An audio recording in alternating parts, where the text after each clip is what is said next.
Salut Solène. Funny, funny. T'es bien IMTBS, non? Ouais, je viens juste de finir. Oh, ok. C'est un devoir avec Kai. Je crois que je reconnais la maison, non? Non? Non. Non, là, non plus. Ah non, parce qu'en gros, vu que j'ai vu du gris, je me suis dit, ah, peut-être. Ouais, oui, c'est vrai que ça ressemble beaucoup, mais c'est pas le I7. Nice. Et là, tu finis quand? Bah là, j'ai fini. En fait, mais comme j'étais en Corée du Sud, je faisais de la Ah oui. recherche. Ah oui, nice. Et Ok. du coup, je viens de rentrer et moi, Avec je Kate? profite. Hmm. Bah, en fait, je devais chercher un travail, pour être honnête, mais ça me plaisait pas trop et bah, j'avais découvert un peu le Web3. Bah, j'avais été à Pragma de CryptoSphere. Moi, peut-être Ok. j'enverrai un message ou quoi, oui. Nice.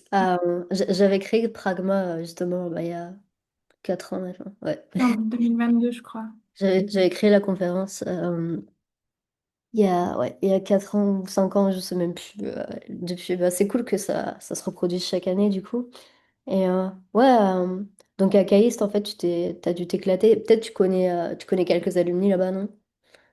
De... Oui, enfin bah, pas des générations si vieilles, Ok, mais de ceux l'année juste avant moi, en fait. ok, nice. All right, all right. So let's switch in English right now. Hello, how are you? Doing great. How about you? Ah, you are in Bonjour. cell after talking yesterday at SF, right? No, I flew yesterday, so I talked today actually. Oh, Um, yeah. So yesterday was like a travel day for me, and then there was the Coinbase like X402 meetup okay. in like San Francisco. So went to that, which was really cool. Okay, super cool. Yesterday we have done like an introduction to Base, by the way. So, all right, Nice. nice. So you find like couple of core team member there at the meetup. Yeah, there was people from all over. A bunch of people from Coinbase. The actual creator was there. I met him, Eric. We hopped on a call with him before, but he was there. And then there was people from Pinata, which was really cool. I met the founder of Pinata and like a couple engineers there. And yeah, who else? Yeah, a bunch of people. I My can came, so it was fun.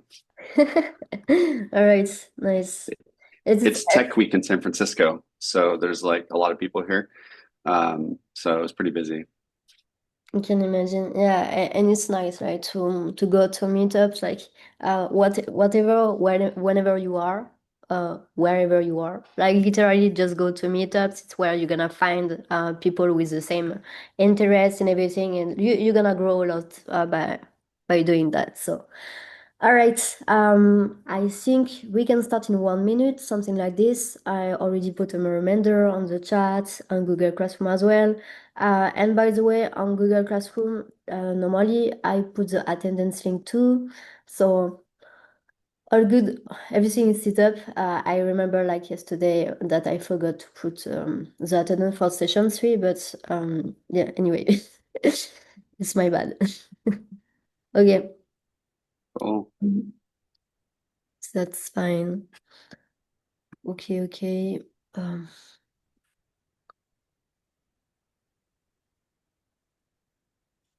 all right. So yes, I think let's go. People will come with time. Like you know that after 10 minutes, people coming to come. Uh, Yeah, yeah, it's no just starting worries. them. Yeah. So Cool. anyway. Are we recording as well? Yeah, we're good, right? Yeah, yeah. Cool. Like every time I'm launching, like opening in Zoom, I put the direct recording, so it's automatic. Yeah, Yeah. that we don't forget. Awesome. Cool. Well, thank you again, everybody, for being here. Round two of See My Face today. So I appreciate you guys taking the time. Today, we're going to be focusing on Ethereum more specifically. Kind of yesterday, we kind of just talked about blockchain. It was Ethereum focused, but we're going to dive a little deeper into like EVM, which is the Ethereum virtual machine. And then we're going to dive a little bit into Solidity and just kind of like a little bit of examples of some like code that you could write. And so, yeah, without further ado, let's just go ahead and get started, I think. So I'm going to go ahead and share my screen. So we're going to use the same page as we did previously. We're going to use this this Notion to kind of go through that stuff. So we can go here to this section here, which is EVM and Solidity. And yeah, so I think first initially, yeah, so there's like a video here. It was like a replay of another session I did. You guys can watch that if you need to watch it. You can follow along. But yeah, first, like what is like EVM? So I mentioned briefly yesterday that like the concept of Ethereum is like all of these nodes around the globe are all connected and acting as like one single computer or one single state machine is what we call it. And so this is what the EVM is it's this like single interface that you can interact with even on your laptop or on your own machine that you have at your house, and you will get the same experience and you'll get the same state that is shared across all of the other nodes in the system. So this is super powerful because it gives this quality, which we love, is decentralization and being able to not only that, like input stuff into the virtual machine that we want to process and then like get something back, right? And so that's done with this kind of general architecture. You have different things, and you don't need to know all this, but it's good to kind of at least understand what's going on under the hood. There is like this world state, which is the storage, right? Like that's happening and being stored across all of the nodes. And then there's some like virtual ROM, which is like stuff that basically can't change. So this is the actual like EVM code that you deploy as a smart contract to the blockchain. And then you have this kind of volatile state, which is the stuff that is like being processed every time that you send in a transaction. Okay. So the way it works is it's got a counter functionality. So you have this concept of like a nonce in crypto. And so you'll kind of start to understand that, but the nonce increases based off of every transaction that you make into the EVM. And so there's this counter that keeps track of operations as well that happen inside of the EVM and verifying your nonce. And then you have this like stack-based memory architecture, which means that you can put memory into the stack and then you can read memory off of the top of the stack. Again, not too important to understand that, but that's just one of the components. And then you have this concept of like gas, which we kind of briefly touched on yesterday. Is you need to send some gas into the transaction, and then you get a refund after the processing is all done, unless you use it all up. And if you use up all of your gas, most likely your transaction will fail unless you sent exactly the amount of gas you need. And then you have some memory as well. And so that's what the EVM makes the EVM so powerful is every single machine operator is running the EVM on their laptop, and this is kind of how you're interacting with it. And so we talked about this kind of a little bit briefly yesterday, but you can imagine again, you have like a certain amount of gas that's available in the transactions processing. So in the actual like transaction that's being sent, there's a counter. There's a call that's being made from the counter to the EVM code. So you can think like, oh, I want to call the function greeting or set greeting.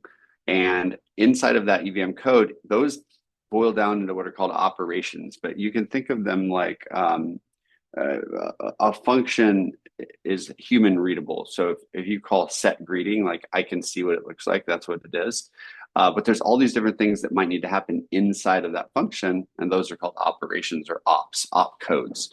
And you won't need to really know those unless you really want to optimize your gas on your contract. But it's good to understand that they're there.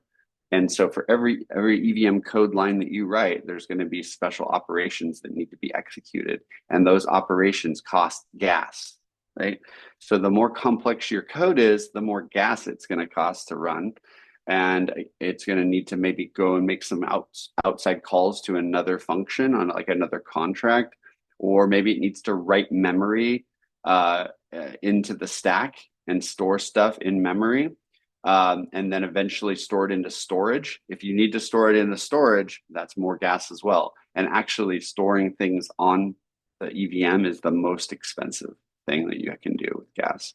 So you want to try to limit what you store on chain. There's like this idea of like, well, does everything need to be decentralized as far as like on the blockchain? And the answer is like usually no. You only want to store stuff that is like economically viable to pay that much to store. Obviously, people do it anyways, but you should not follow their ways. You should just only put stuff on that is necessary. And so, let's see if there's any questions. This can be a little bit of a complicated topic. Yeah, if anyone has a question, please let us know. I'll keep an eye on chat. Okay, so Solidity. What is Solidity? So, Question. yep. For the storage, we pay once. No. So the storage, when you first store your EVM code and you like bulk deploy it, the way it works is you actually send a transaction with all the EVM code as bytecode onto the blockchain. That is a one-time storage to store it into this, immutable storage. But let's say there's a variable inside of that code that needs to be managed. That every time you change the variable, then that's an additional charge, right? Yeah, if there's any questions, don't hesitate to ask. So EVM is like maybe VS Code, but it executes smart contracts. No, EVM is like a binary. Well, it is a binary technically. It's compiled down just like any software, and it runs on a machine. So it is kind of like VS Code, but it is an isolated thing. The only way that you can communicate into the EVM is over a transaction by signing a transaction with your private key and sending in Ether, which is the ETH, right? The asset. So it's isolated. It's more like a virtual machine that has a password that you can never get. It's locked down and isolated, and the only way you can talk inside of it is with your private key. So it's like that. Gas availability. So again, gas available is like most wallets, they do the gas availability for you. So when you like want to interact with a smart contract, you say, oh, I want to deposit my money into Aave, or I want to like swap my ETH for Shiba Inu. And I click that button, it's going to automatically determine how much gas it's going to cost or how much it's going to need. And it's going to send that plus a little more based on the amount of network activity. And so this entire amount that your wallet sends from your wallet into the contract or into the transaction is called gas available. Okay. The more code complexity, the more things being stored is going to cost more gas to consume. And you can experiment with this. We'll show it in a little bit. We can see the gas as well. Can you see the gas availability? Yes, in the transaction, you can see the gas availability. We'll try to see if I can show it for you. I think we can see it. Okay, these are all good questions. Great job, guys. Please feel free to keep asking. So what is Solidity then? Well, Solidity is like the high level language, right? Just like we have JavaScript and we have TypeScript and we have Python. It's all written in this high level language that you can see and read and understand as a human. But then it's compiled down into bytecode, which is like on the blockchain. But for human readable, it's actually quite simple. So if anyone here has programmed before, you'll be able to pick up Solidity really quickly because it's very easy, in my opinion, to learn. Because it uses very similar syntax to JavaScript, as you can see. It looks very easy to read. You have this concept of like, objects. So here we have like a hello world contract object. And then we have these like functions within that kind of nested object, which is like shout, and it's public, viewable, returns. It's got these kind of like parameters, right?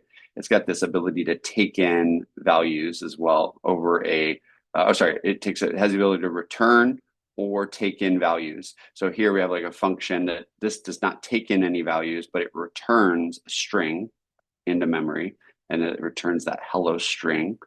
And so this is a very basic hello world function.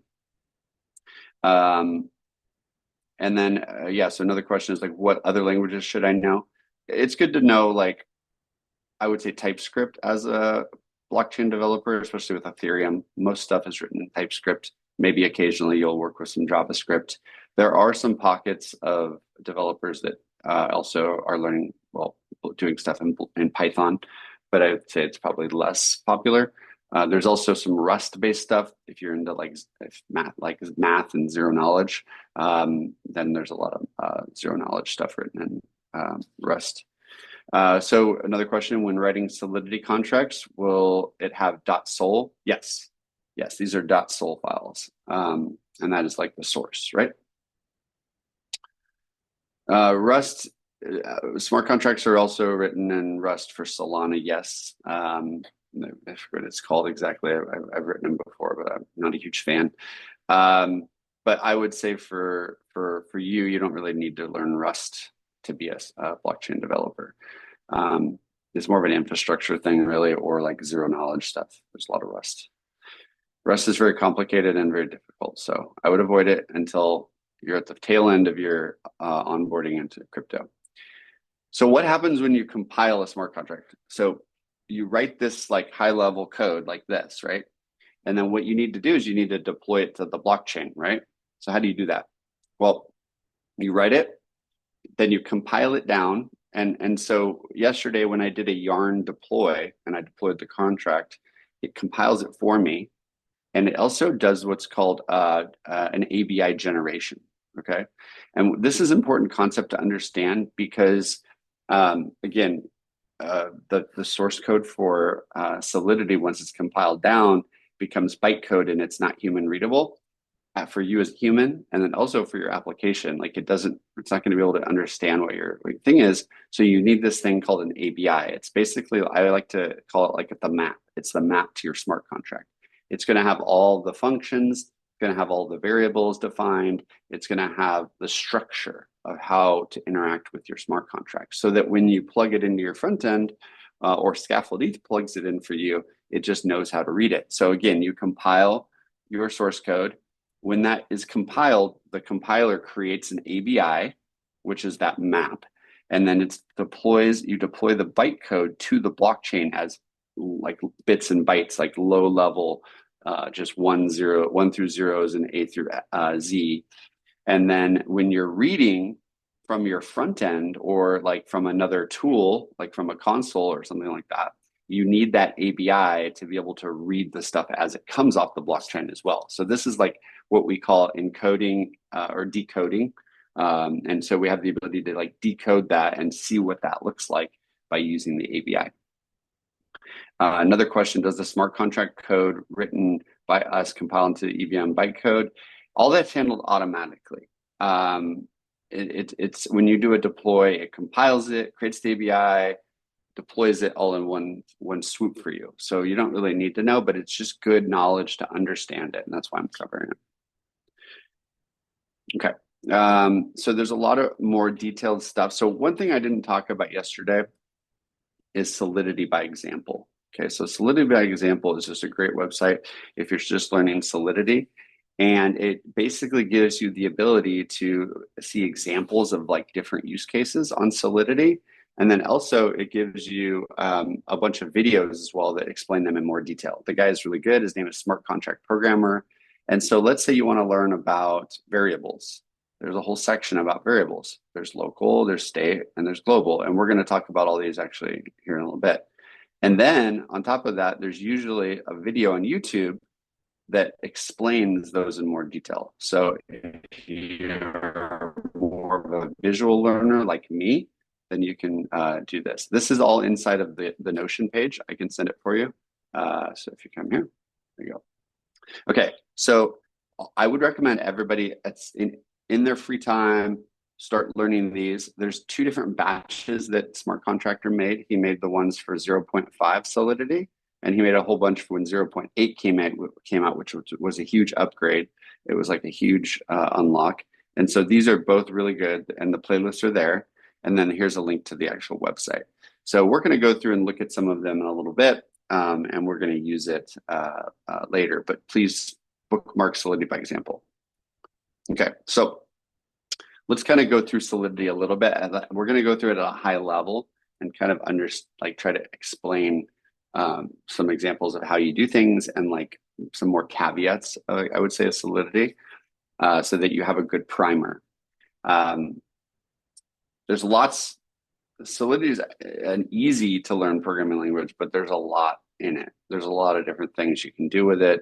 It's got a lot of interesting caveats that are a little different and things that you would not normally have in certain other programming languages. So I'll try to cover those. But the first thing I would like to talk about is like variables, because those are kind of like the most important thing, I think, for developers. They need to be able to like store stuff in variables. And so with Solidity, there's three different kinds. There are local variables, which are variables that are defined inside of a function, right? So you can define a variable outside of a function, or you can define one inside of a function. And the ones that are inside of the function aren't actually stored on the blockchain. I mean, the code is stored on the blockchain, but when they're processed, they're not stored on the blockchain. So they're usually like temporary kind of things. Like if you want to store like not temporary, permanent things, like static things that aren't changing, and you're using like the percentage that you want to charge for something, or like something, and you know it's going to be fixed, then you can put it inside of that local variable. If it needs to like be modified, you probably need to put it into a state variable that's stored outside of the function. So you put it outside above your function, and this way you can create it where it's not immutable. Stuff inside of here might be immutable, but it's usually it might be immutable in the sense that you can like create a new variable based off that variable, but you can't really usually change it. Anything outside of there is kind of state variable. So you should like, if you're going to modify it, keep it outside of the function. You also have these other variables that are like, they're already defined for you. So these are kind of interesting because you're not used to that as a programmer, but Solidity has all of these global high-level variables. msg.sender or message.sender is the person that the address that's calling the function or that's making a transaction into the blockchain. Message.value is how much ETH that they're sending inside the transaction, right? In the lowest denominated value, which is way, which we'll get to. And then block.timestamp is the current timestamp from the Ethereum block. So there's these things you can get access to, and you'll learn that you use those to like have some programmatic ways to check on things and stuff like that.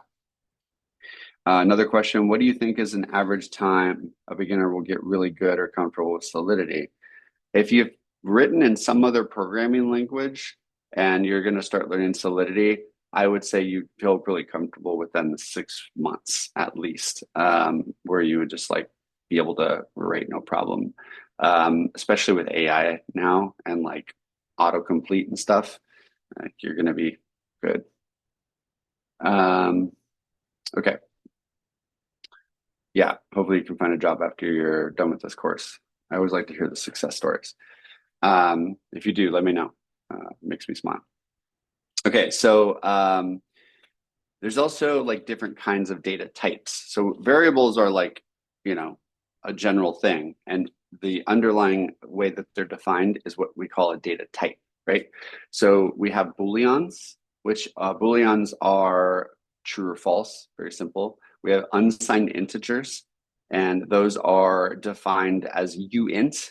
Now you'll see that there's this 256 at the end. That is the size of the variable. So just like I mentioned earlier about gas optimization, when you're making smart contracts that are on mainnet Ethereum, so like deployed to like Ethereum, there's like this concept of like you really need to be conservative with gas, and so you might actually adjust the size. The number on the end is the size of the variable in bits, I think, bytes. So this would be you have this kind of like max capacity that the value can be, right? There's a greatest number in the concept of Solidity. Like there's a cap. Like you can't have this like giant number, right? It's like an overflow. You've heard the term overflow. And there's also an underflow, right? And so you want to avoid that at all costs, but you also want to be like optimized for gas. If you don't define 256, it will just be the largest that it can be. So if you just put uint, it will be the largest uint. Now there's uint, and then there's int. Okay, so uints can store non-negative numbers up to a certain amount, right? But if you want to hold negative values, then you need to use an integer. So it's either an unsigned integer or an integer. Okay, so again, if these have a max amount that they can store. So the highest value for an integer is going to be a lot lower than an unsigned integer because it has to account for all the negative space, the negative values. So it's kind of a hard concept to understand, but you'll get it. But if you're doing negative values, you need an integer. If you need positive only, you use unsigned integer. And it's best practice to define it like this, uint 256, so that it's easy to read and that the person reading the contract knows that it's 256. Even though if you just put uint, it will default to 256. But you could do like uint 8, and then it would only store 8 to the 255, sorry, it would only store to the 8th power or whatever. Yeah, so there's going to be a cap. And then you have an address, which is it's basically a hex 20 byte identifier that's in 0 through 9, A through F, I can't remember, that just helps you identify an address. So this is how you generate an address for a account. And so they're so unique that you could like sit here for, a million years and you would never generate the same private key. And then you would derive the private key into an address programmatically using a method. And so anyways, the address is like also a variable, right? So you saw me yesterday, I defined that. Nothing crazy there. Okay, so here's an example of simple like storage, like when you want to store a variable on chain. We saw it yesterday, but I'll dive into it a little bit more. Here we have a number that we're defining that's publicly available. So you can make variables private where they're just like only available inside of the contract. And you can make them public. So in this case, this is public. And then we have a function that lets us set that variable to a new value that's being passed across. So again, we can pass in variables at here, and we could also return them if we had a returns like this. So this is a way that we set the variable, and this is a way we get the variable. Now, you actually don't need to define a get variable. I just listed it here so you know what it looks like. But Solidity will already create a get function for every variable that you define that is public.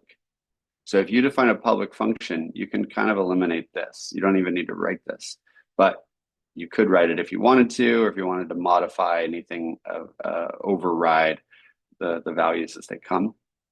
But this is a function to get the value. So if you wanted custom logic or something like that. Cool. All right. Questions have slowed down. So hopefully I'm not going too fast and this is maybe it's too basic, but let me know if you have questions. Okay. We also have this concept of a constructor. So I think we have constructors in, was it JavaScript? I can't remember. Maybe like, I don't know, Python might have a constructor. But in the sense of Solidity, the constructor is kind of unique in the sense that anything that happens inside of the constructor is processed at the time that the smart contract is deployed. So you can imagine like you might want to set up some rules for your smart contract where like you want to set who the owner is of the contract so that you can do access control, or you might want to set a price of tokens that you want to allow people to purchase, or you might want to set up an initial balance for how many tokens you have, or like different things. These should all go in the constructor because at the time that it deploys, it's going to read that constructor and then process everything inside of the constructor. And so that's really powerful because most of the time it's used for access control so that you can control access to a contract. Okay, that's pretty easy, nothing crazy. Mappings are pretty cool.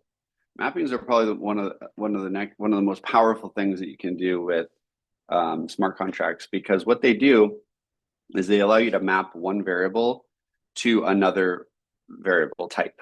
So you can say like, let's say you want to, like for this example, we want to maintain a list of all of the addresses that we want to ban from our smart contract for some reason, right? We want to like ban people. Well, it's pretty easy. All we say is like, well, we want to create a mapping that keeps track of addresses and gives them a value of Boolean. So it's just like this is equal to this, and we'll make it called banned. And so what that allows you to do is maybe set up like this, an access control list. It might allow you to do a whitelist. Maybe it's the opposite. You only want to allow people that have a whitelist. And we change this to whitelist. Or you want to keep track of a balance that a user has. So you would have an address to an unsigned integer, right? How many tokens do they have? And so you'll use this a lot because you'll want to be able to keep track of things and that kind of thing. Can we do mappings only between two or more? I'll show you a more advanced function. Actually, I think maybe we'll go into it. No, maybe let me do it now. So if we go by Solidity by example, we can look at the mapping here. And so here you can see, yeah, a nested mapping. Yeah, here we go. So yeah, I can redo mapping really quickly. So first, let me show you this mapping. So we have a variable that is called my map, and it is a mapping, and it keeps track of addresses and their integer amount. So in this case, it would be every single address that we wanted to modify, we would set an integer for them. So here we have this, ignore the get function for now, but we have this set function. What this will allow us to do is take in an address, take in an integer right here, and set the mapping. So we reference the mapping and we provide a key. So the key is the address. So here we say function set address to this number, and we do that right here by calling the mapping here, passing in the address, which is the key, and setting the value, which is the unsigned integer. So yeah, it's basically a key value pair. And then you could also delete things using the delete command. If you want to completely remove that as well, you can delete it. And then this is just a get function that displays the value. Then you can go a level above, which was the next question that Celine asked, which is, can we do a nested mapping? Yes. So you can map something to something and then map that mapping to something else. So here's an example of how we would set an address, a value, and then a Boolean, right? So we would set like multiple things at once, which is really powerful. You can modify that. And there's also structs, which we'll get to. You always want to do a mapping if you can, but structs are really cool too, and we'll get to those in a second. Does that make sense? Fausat? Sorry if I didn't say your name correctly. Fausiat. By the way, I hope you can get your environment set up. I've been helping Fausiat for a while. Okay, cool. Okay, let's see here. Okay, so now let's talk about, so I think we've covered variables. We've covered some simple examples, constructor, mapping, covered functions. And again, these are like primers. You should watch the videos from Smart Contract Programmer after today on all of these topics and just watch them so you feel more comfortable. But hopefully I did a good job at giving you a primer. Okay, so functions, the most popular thing probably the most common thing you'll do is you need to make a function. So there's different kinds of functions, public, internal, or private. The difference between the functions and the caveats, you'll get to like later on. I don't want to really confuse you guys, but public functions can only be called outside of the contract.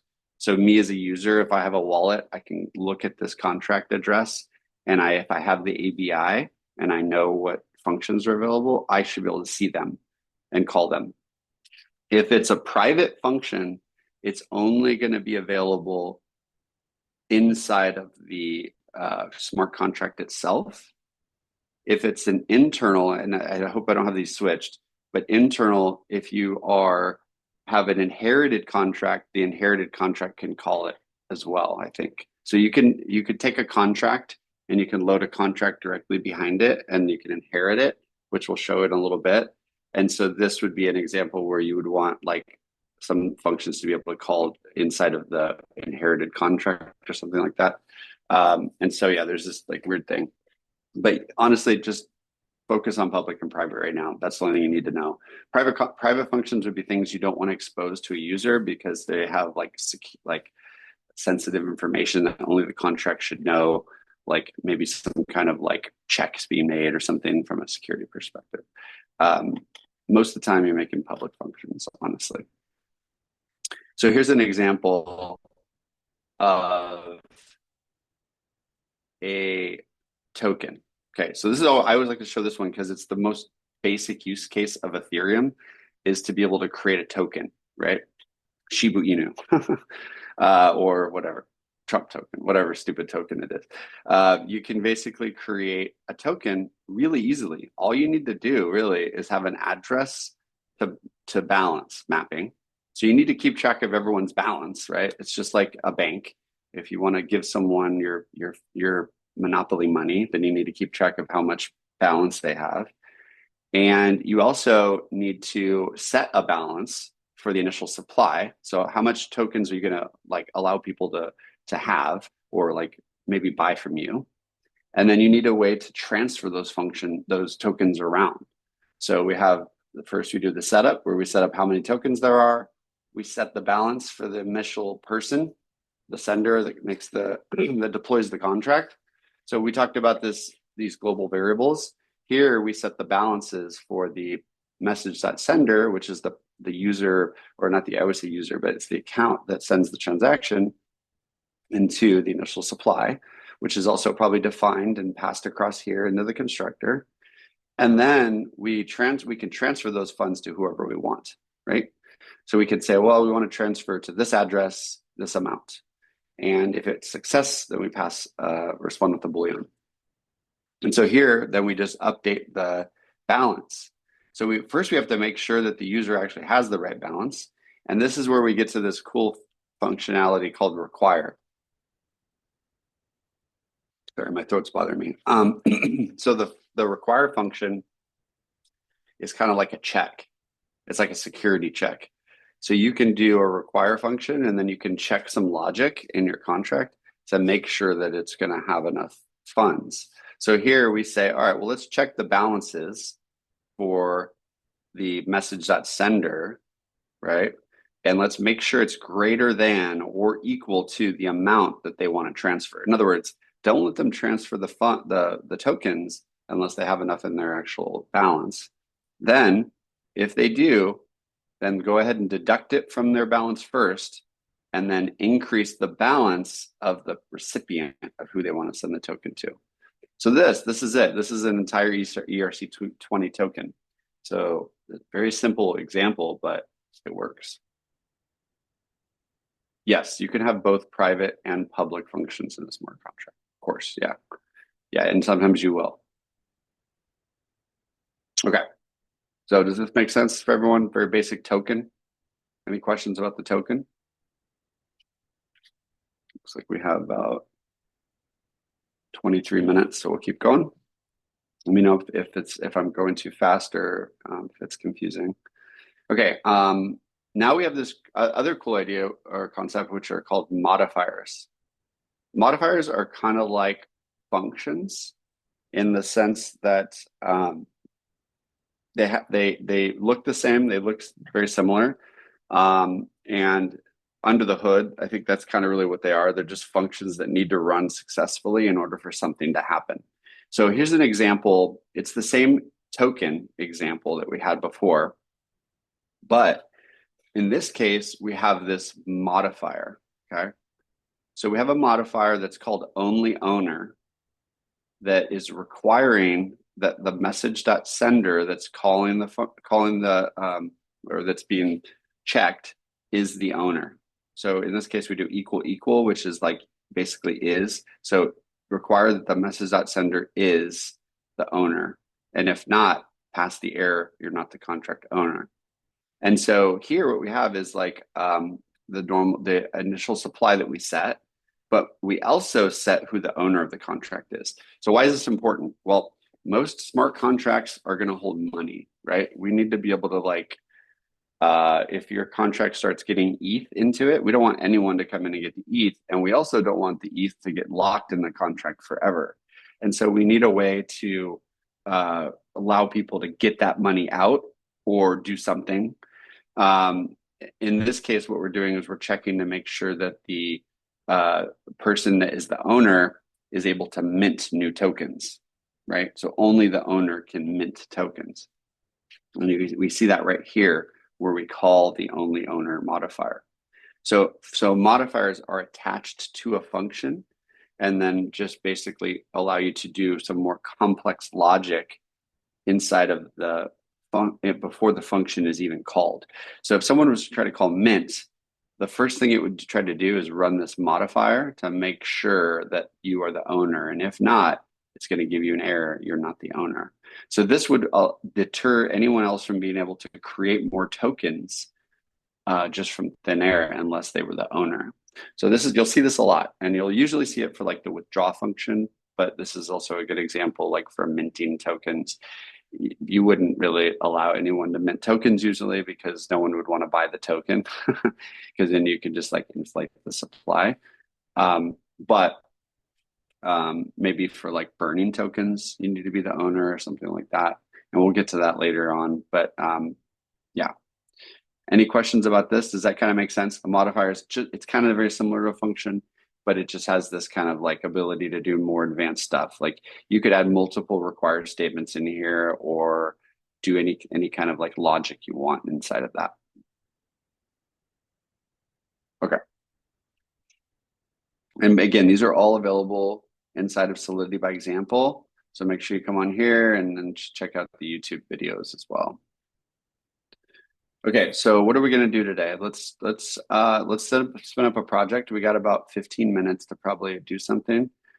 Yes, you can have multiple modifiers for sure. Yes, you'll have lots of, well, you don't have lots of modifiers, but you will have modifiers. Okay, so let's set up, in this case, we'll use scaffold base, I guess. Was it scaffold base? I'm trying to remember the URL for it. That's not it. Let's see if I can find it. There we go. So we're going to use scaffold base this time, which is like the official base build of scaffold ETH. So scaffold ETH, I told you guys it has extensions. And for scaffold ETH, there's if you go scaffoldeth.io, there's like a whole section of extensions that you can use. There's one for like the graph, there's one for Ponder, ERC20, and you can also search for them. And so if you come on here, oh, that's not the right website. It's hard to read. We can say explore all the extensions, and on-chain kit is another one that you can use, which is, oh, that's not the right one either. Let's see.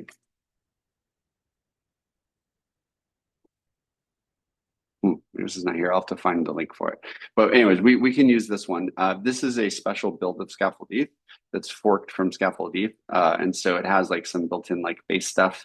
It just got like base branding, base faucets, stuff like that. So I'm just going to try and show you how another way, like you could use the npx command that I showed yesterday if you want, but this is just like an alternative way because sometimes you'll find there's like special repos that are like Scaffold ETH repos that have some added functionality. So let's see if we can do that. So we're going to grab the URL and let's do git clone here, scaffold base, and we'll go into that scaffold base directory and we'll do a yarn install. Okay, so when you run npx create ETH, it does all this for you, but I'm cloning the repository and then I'm going to install all the dependencies. So hopefully it doesn't fail because it's been a while since I used this repository, but let's go ahead. And while that's doing that, let's go ahead and go into this on all the other windows. So we talked about this yesterday. You need like more than one window open.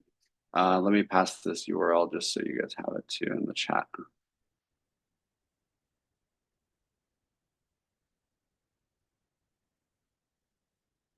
Cool. And it should be all in the Notion doc, but yeah, if not, actually, it's probably somewhere in the top. That's okay. Now you guys should have it. Thank you. Okay. How can we get split the screens and shortcuts in Windows? So I'm using what's called TMUX, T-M-U-X. It's awesome, but it's a little harder to use if you're new to the terminal. But TMUX is the way to go, and that will allow you to split up your screens. You just need to have a Linux terminal, and I think using Linux. So I think you could do it on Windows. I don't see why not. Otherwise, you can just open up separate windows. You can just open a new window and just have those 3 windows open. Okay, so now the install is done. Now we can run yarn chain. Okay, so that's going to spin up the blockchain. And then over here, we can do yarn start. And that's going to start up our front end. So we did this yesterday, yarn chain, yarn start, yarn deploy. Right?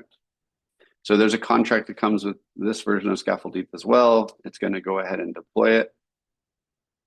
And there you go, it deploys it successfully. It tells you how much gas was used. We see some output and it was successful. So now we can come back and load up Scaffold ETH on port 3000.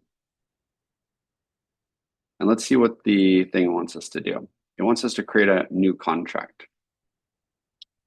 Okay, so we'll give it a second here. It's still loading. Yeah, yeah, it's definitely engraved in your brain. It's engraved in my brain too. Okay. All right. Okay, so you'll see here we get on the wrong network. We can disconnect and it'll put us on the right network. Now, Scaffold Base is just this, like I said, a special branch of Scaffold ETH. It's the same thing pretty much, but it's got some faucets for you to the base chain. That's pretty much it. It's kind of branded the base brand. And yeah, so what do we want to do? Well, we have the existing contract here in the debug contracts, like we always have with Scaffold ETH, the hello world kind of building unstoppable apps thing. But we actually want to add a second contract now. So I always like to show this because at a hackathon, you're probably always going to have to add another contract. So it's hard to know how to do that. So let me load it up with Cursor. So I'm using Cursor. Using Cursor, you should definitely be using Cursor. Okay, and give it a second. Okay. Okay, sorry, the computer's acting up. Okay, so we have the packages hard hat folder. And what we're going to do is if we follow the tutorial, it's going to tell us that we need to create a new contract file inside of the contracts folder. Okay, so we'll call it new contract.sol and we're going to grab this code. So we can copy that and go there. Okay, so let's go to contracts and go to new file and we'll do new contract.sol. If I can type, and we'll paste it in there. So you can see we call it new contract. That's the best practice, is to call the contract exactly how you name it. It's a counter. It has a get function, an increment, and a decrement. And it's using a very basic version of Solidity. We might have some errors with the version of Solidity, but we'll try to like square those away. We'll save it. Okay.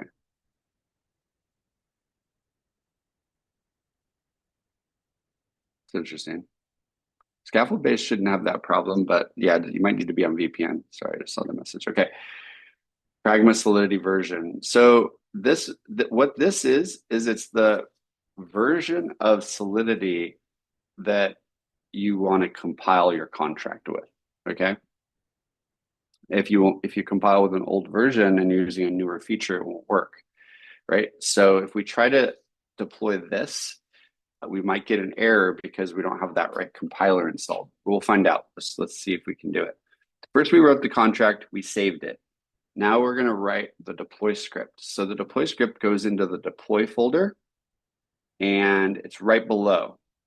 And then we see we already have one called 00 deploy your contract. we need to make another one called 01 deploy new contract. Now I'm using, this is using hard hat. So new file, save it, put it in here, and then we're going to copy paste the entire script here. Okay, we saved that. So what is this doing? I don't remember if I touched on this yesterday, but let me just go through it for you, and then I'll check on chat here in a sec. But this is basically this is how you deploy your contract. Okay, we do a list of accounts by calling the deployer here, and then we deploy using hard hat deploys by creating a deploy object, and then we deploy it using this. So we do await deploy. We pass in the contract name, which is new contract, which comes from here. And we use the deployer private key, comes from the deployer account, which comes from one of those hard hat accounts. And if there's any arguments, we can pass them. Other than that, this is where the actual contract is deployed. Okay, you're on chain, you're on start. Yes. Are people still having issues? Okay, cool. Let's see if people can get. Are there lacking security with the compiler? Yeah, you should be using like the newest version of the compiler if you can. There's like stable versions. I mean, pretty much anything 0.8 and above is stable. Like if there's ever like a big hack or something weird, like that's the one thing about Solidity is it doesn't change very often. I think they've been on like 0.8 for like ever. I don't even know. I remember when it came out, it was like a big deal. It was like, so anyways, just use 8 or above. In this case, I wanted to show how you would use a specific version. So we're going to try to deploy it right now. So make sure you save this. And now we can try to deploy. So let's see if it works. You're on deploy. Now I'm going to do -- reset, which will force a new contract. So, yeah, so you're going to get this error, like someone said. Now, what's going on here? Well, it wants to use 0.8.26, but our compiler of our contract is set to that, but we don't have that inside of our hard hat config. So how do we fix that? We come to the hard hat config. We can look right here on the version and we can change it. So what is it? 2.626. So we can change that. Now what's going to happen is if I save this and I deploy again, it's going to download the new compiler. Should. There it goes. So now it's downloading the proper compiler. So before it had 1.1.7. Now this is 9 versions higher.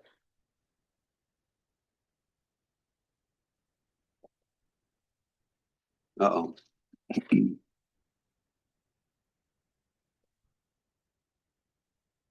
See what happened. No contract deployed with the name new contract. That's weird.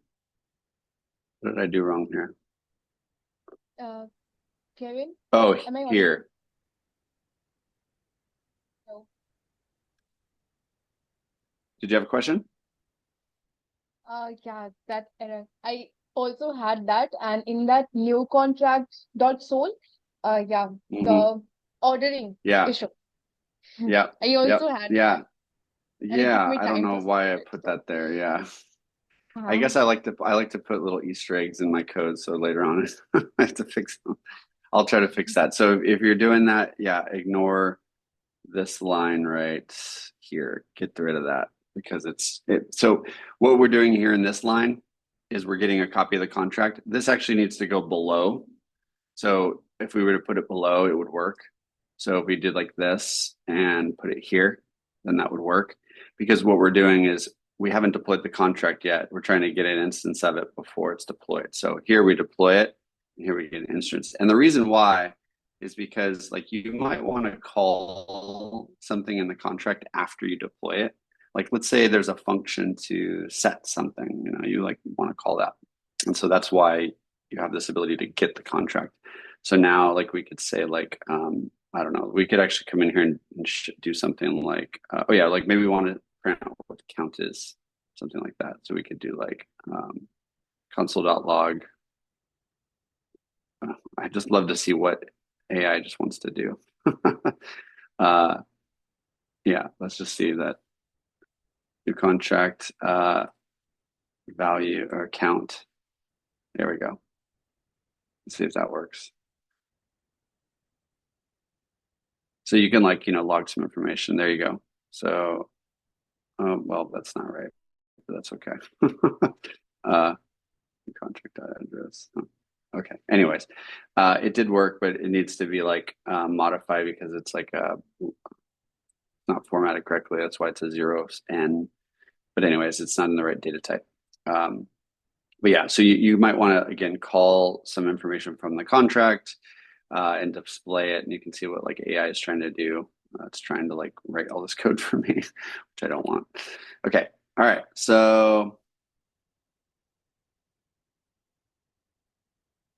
cool. I think everyone's good. Okay, cool. Everyone's good. All right. We only have 5 minutes. Wow. Okay. So that's it though. That's what I wanted to show you. There's some examples in here of like things you can do, like other contracts you can toy around with.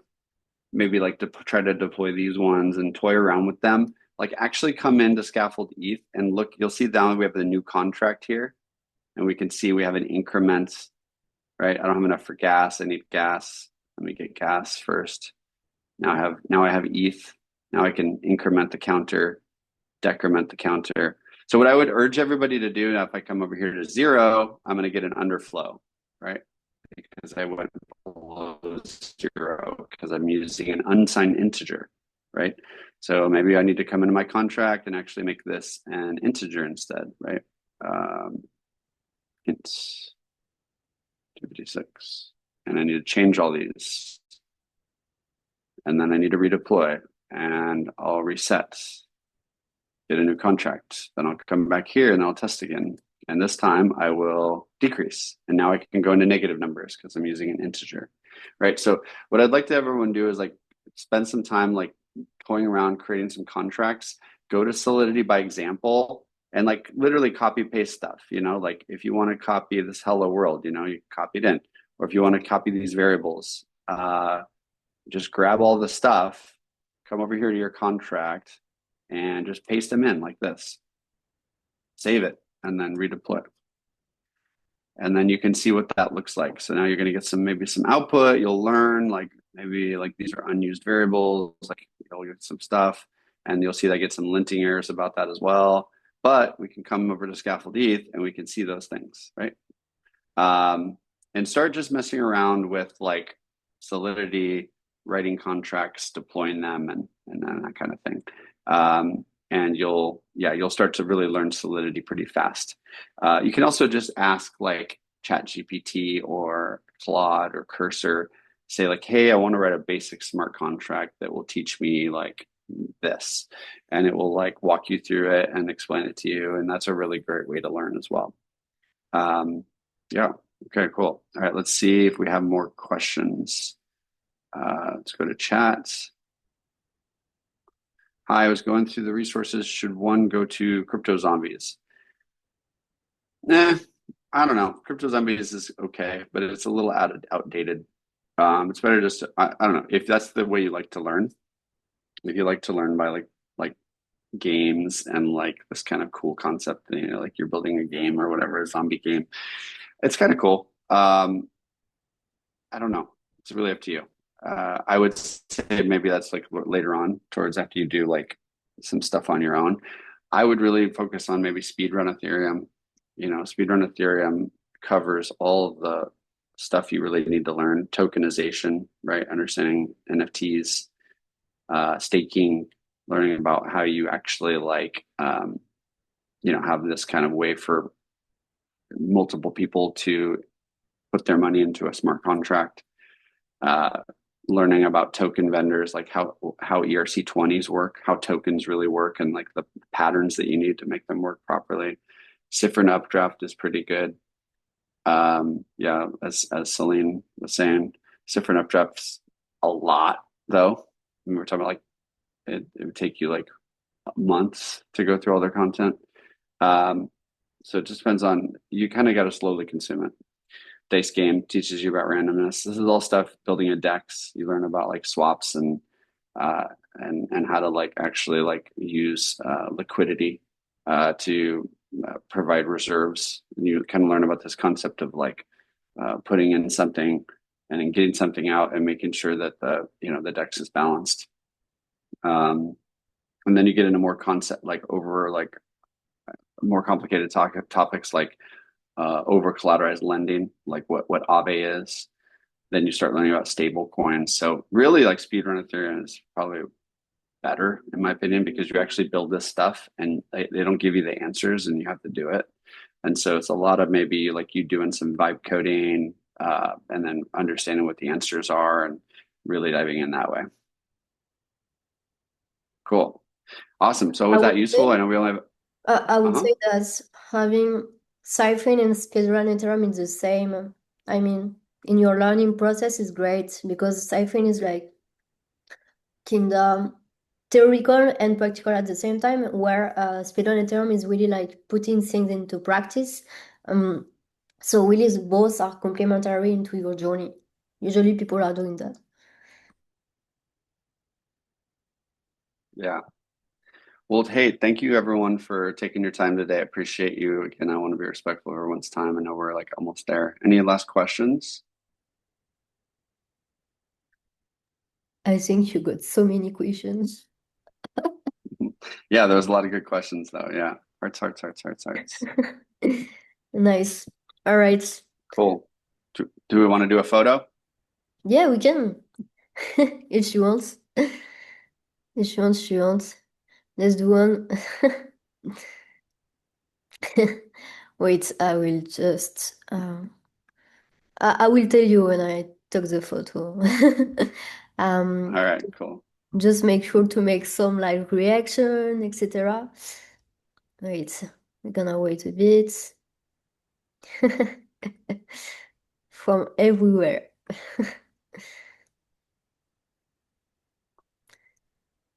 All right.